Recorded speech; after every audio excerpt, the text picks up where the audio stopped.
Back to my channel. আজকে আমি একটা সুন্দর একটা ডিশ নিয়ে চলে এসেছি, সেটা হচ্ছে মোগলাই পরোটা। আর তার জন্য একটা স্টাফিং বানিয়ে নিয়েছি। এটা স্টাফিংটা হচ্ছে একটু পেঁয়াজ বাটা, রসুন আদা বাটা, তার সাথে একটু বাদাম শুকনো খোলায় ভেজে গুঁড়ো করা, আর একটু ব্রেড ক্রাম্বস আছে, সব মিক্সড করে, আর একটু আমচুর পাউডার, চাট মশলা দিয়ে আমি সুন্দর করে এটাকে এরকম শুকনো ঝুরঝুরে বানিয়ে নিয়েছি। এটা হচ্ছে স্টাফিংটা, মোগলাই পরোটা স্টাফিংটা। এর মধ্যে ডিম অ্যাড করে তারপরে আর কি এটা পুরটা ভরা হবে। আর এখানে করেছি হচ্ছে আমি তরকারিটা আমি আগেই করেছি, এটা এর জন্য স্কিপ করে গেছি, এটা দেখানো হয়নি। তবে এটা তোমরা সবাই জানো, শুকনো আলুর তরকারি যেটা হয় আর কি, পেঁয়াজ রসুন আদা দিয়ে জিরে দিয়ে যেটা হয়, একদম শুকনো গা মাখা, একটু টমেটো বাটা এই সমস্ত দিয়ে একটা শুকনো গা মাখা তরকারি করে নিয়েছি। সাথে স্যালাড তো থাকবেই, আর একটু সস থাকবে, চিলি সস, টমেটো সস, আর তার সাথে কাসুন্দি। আর পুরো ভিডিওটাই দেখাবো, সাথে থাকবো। চলো, এইভাবে মোগলাই পরোটাটাকে আগে বেলে নিতে হবে অনেক বড় করে। তোমাদের থিকনেসটা দেখাবো, কীরকম থিকনেস থাকবে আর কি। তো এটা বেলে নেওয়ার পর আমি তোমাদের আজকে দুরকম প্রসেসে দেখাবো। অনেকে এগলেস তৈরি করে, মানে অ্যাকচুয়ালি এগলেসটা খুব কম পাওয়া যায়, অনেকে ডিম খায় না, তার জন্য। তো আমি যে স্টাফিংটা দেখালাম, তো সেটা আমি একটা কর্নফ্লাওয়ার ব্যাটারের মধ্যে একটু গুলে নিয়ে এটা আমি উইদাউট এগ এটা বানিয়েছি। আর যেটা এগ দিয়ে বানাবো সেটাও তোমাদের শেয়ার করব। চলো, দিয়ে দিলাম।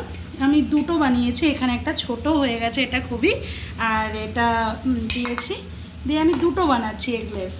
আর বাদবাকিগুলো এগ দিয়ে করব। তো এটা কিভাবে মুড়বো সেটা দেখাচ্ছি তোমাদের।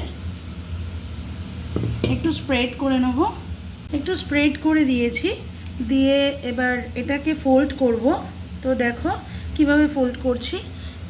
প্রথমে এটা কভার করে নিলাম একটা সাইড, তারপরে এই সাইডটাও এটা এইভাবে ফোল্ড করে দিলাম। দিয়ে এবার নিচের যে পার্টটা আছে এটাকে অর্ধেক মতো মুড়লাম, আর এটা অর্ধেক ফোল্ড করলাম করে এটা আমার সেকেন্ডটাও তৈরি। আমি তেল দিয়ে দিয়েছি, ফ্রাইং প্যানে তেল দিয়ে দিচ্ছি, একটু বেশি করে দিতে হবে কারণ এটা ডুবো তেলে ভাজতে হয়।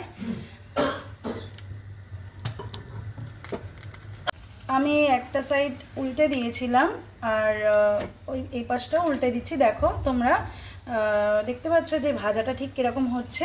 লো টু মিডিয়ামে দিতে হবে, হ্যাঁ, আঁচটা ঠিক এরকম থাকবে, তাহলে ক্রিস্পি হবে আর ভিতর থেকেও সুন্দর ভাজা হয়ে যাবে। আমার একটা ভাজা হয়ে গেল, তো এটা তেলটা ছেঁকে তুলে নিচ্ছি। থিকনেসটা ঠিক এরকম হবে, তো এরকমভাবে বেলে নিতে হবে। এবার আমি স্টাফিংটা গুলে নেব। এরকম ছোটো হাতার এক হাতা নিয়ে নেব, নিয়ে এবার ডিমের সাথে এটা গুলে নেব। ডিমের সাথে মিক্সড করে নেব, সামান্য একটু নুন দিলাম, ভালো করে মিক্স করতে হবে। করে নিয়ে তারপরে দেখাচ্ছি। এর মধ্যে দিয়ে দেবো, দিয়ে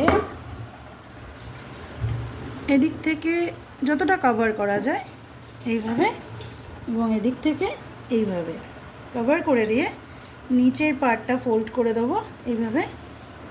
এটাও তাই, সেম প্রসেস। আমাদের আর একটা রেডি হয়ে গেল। এবার তেলে ছাড়বো, শিম আছে, ছেড়ে দিলাম, দেখাচ্ছি তোমাদের। ফ্রেন্ডস দেখো কতটা ফুলে গেছে, আমি যেরকম ছেড়েছিলাম তোমরা দেখবে, দেখো কতটা ফুলেছে। তো ফ্রেন্ডস দেখো এটা কতটা ডাবল হয়ে গেছে ফুলে। তো এটা এবার কাট করে দেখাবো তোমাদের যে কতটা ক্রিস্পি হয়েছে। তোমরা সাউন্ডটা শুনে বুঝতে পারছো, আই থিঙ্ক, দেখেছো? আর খেতেও অসাধারণ হবে, আই ডাউট। তো আমার মেয়ে টেস্ট করে বলবে কেমন হয়েছে।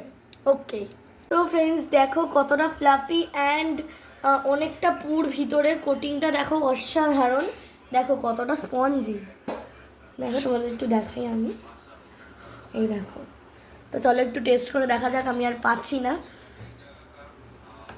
আমি আলুর তরকারির সাথে এটা খাবো।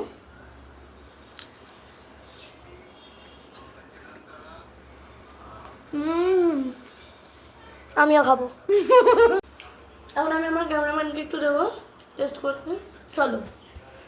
ফ্রেন্ডস ক্যামেরাম্যানকে দিলাম, গোটা পুরো এইটুখানি খেয়ে নিল এক কামড়ে, এত ভালো লেগেছে ওর। কেমন একটু বলো কেমন খেতে হয়েছে ক্যামেরাম্যান? এখন আগে ভালো করে স্বাদটা নিচ্ছে। সাউন্ডটা শুনে বুঝতে পারছো তোমরা যে কতটা ক্রিস্পি হয়েছে, দারুণ হয়েছে। তো আজকের মতো টাটা, তোমরা সবাই গুড নাইট বলো। ভালো থেকো, টাটা। ভালো থেকো, টাটা। লাইক কমেন্ট শেয়ার সাবস্ক্রাইবটা করে দিও অন্তত। দুটো চ্যানেলেই হ্যাঁ, নাম দুটো বলে দাও। ইন্ডোনেশিয়ান ইউটিউব চ্যানেল আর টুম্পা সেনগুপ্ত ইউটিউব চ্যানেল, ইনস্টাগ্রামেও। Thank you so much. By.